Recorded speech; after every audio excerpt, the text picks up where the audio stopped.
धनबाद उपायुक्त की अध्यक्षता में 4 दिन पहले एक मैराथन बैठक आयोजित हुई। इस बैठक में कोल इंडिया के सुरक्षा अधिकारी भी मौजूद रहे और ये निर्णय लिया गया कि बीसीसीएल के अंतर्गत जितनी आउटसोर्सिंग कंपनियां हैं उनमें चलने वाली तमाम गाड़ियों को सुरक्षा ऑडिट दी जाए, उनके कागजातों को अप टू डेट कराया जाए। आपको बता दूं कि इस तरह की कई बार आउटसोर्सिंग कंपनियों पर आरोप लगाए गए हैं कि इनकी pen papers up to date नहीं है, गाड़ियों का सही से पेपर तैयार नहीं है, जो ड्राइवर्स हैं उनकी लाइसेंस अपडेटेड नहीं है और टैक्स की सही समय पर भुगतान नहीं किया जा रहा है। आपको बता दूं कि कल ही यानी कि मंगलवार को भौरा में एक हाईवा ने एक गाड़ी को टक्कर मार दी। इस तरह से कई बार दुर्घटना की बातें भी सामने आती रहती हैं। आइए हम धनबाद के डीटीओ से बातचीत करते हैं और जानने का प्रयास करते हैं कि आउटसोर्सिंग में चलने वाली जो गाड़ियां हैं वो अप टू डेट है या नहीं है। अगर वो गाड़ियां अप टू डेट नहीं है तो फिर उनका क्या कुछ एक्शन लिया जाता है। आइए इस मामले पर हम विस्तार से बातचीत करते हैं। इस वक्त हमारे साथ यहाँ पर धनबाद डीटीओ राजेश कुमार, हम सीधा उनसे बातचीत करते हैं। सर, आपसे जानना चाहेंगे कि आउटसोर्सिंग में जितनी ट्रांसपोर्टिंग की गाड़ियाँ हैं उसमें कितनी गाड़ियाँ अप टू डेट हैं और अप टू डेट के लिए क्या क्या मापदंड हैं? जितने भी लगभग हमारे यहाँ 122 जो आंकड़ा के अनुसार जो हमारे पास जो लिस्ट है लगभग आउटसोर्सिंग काम कर रही है। और जो भी बाहर की आउटसोर्सिंग है तो अमूमन बाहर से गाड़ियाँ लाती है तो यहाँ एंट्री करा के ही काम करता है, क्योंकि इसका फाइन बहुत ज़्यादा है टैक्स का। तो अभी तक जितने भी हमारे यहाँ चलते आए हैं, जो हमारे पास रिकॉर्ड के अनुसार हम देख रहे हैं, तो लगभग प्रत्येक आउटसोर्सिंग में 7-8 गाड़ियाँ हैं जो काम कर रही है लगातार इंटरनल, और कुछ बहुत सी गाड़ियाँ हैं जो कि रजिस्ट्रेशन नहीं होता है, रोड पे उसको चलना नहीं है, तो इसलिए बहुत सी गाड़ियाँ जो है वो हमारे पार्ट में नहीं है। लेकिन जो लोडिंग अनलोडिंग का काम करता है, जो रोड पे भी चल सकती है, वैसी गाड़ियाँ लगभग जितने भी हैं। और अच्छा हमारे यहाँ एंट्री हो चुका है सबका, और अच्छा खासा हमारा रेवेन्यू भी वहाँ से जनरेट होता है।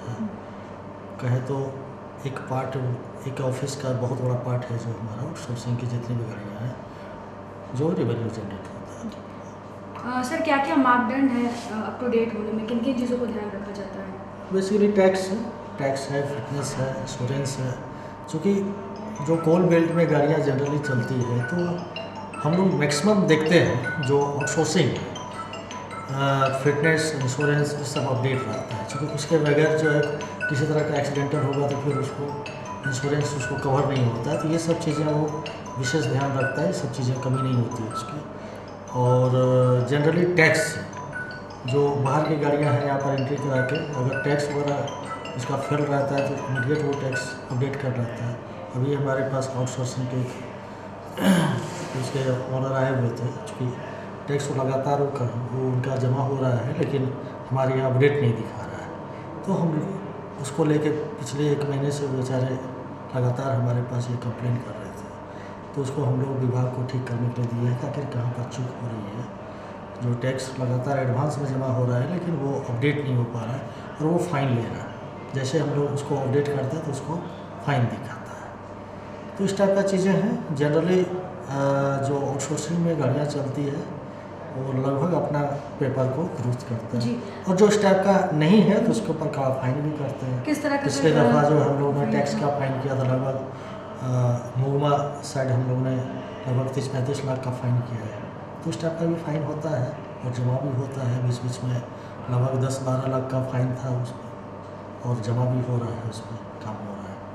तो बिल्कुल आपने सुना, हमने धनबाद डीटीओ राजेश कुमार से बातचीत की। इन्होंने हमें बताया कि जितनी भी आउटसोर्सिंग में चलने वाली गाड़ियां हैं, लगभग इन्होंने बताया कि 122 और 25 से अधिक संख्या में आउटसोर्सिंग कंपनियां हैं, जिसमें करीब आधा दर्जन ट्रांसपोर्टिंग गाड़ियां चलती हैं।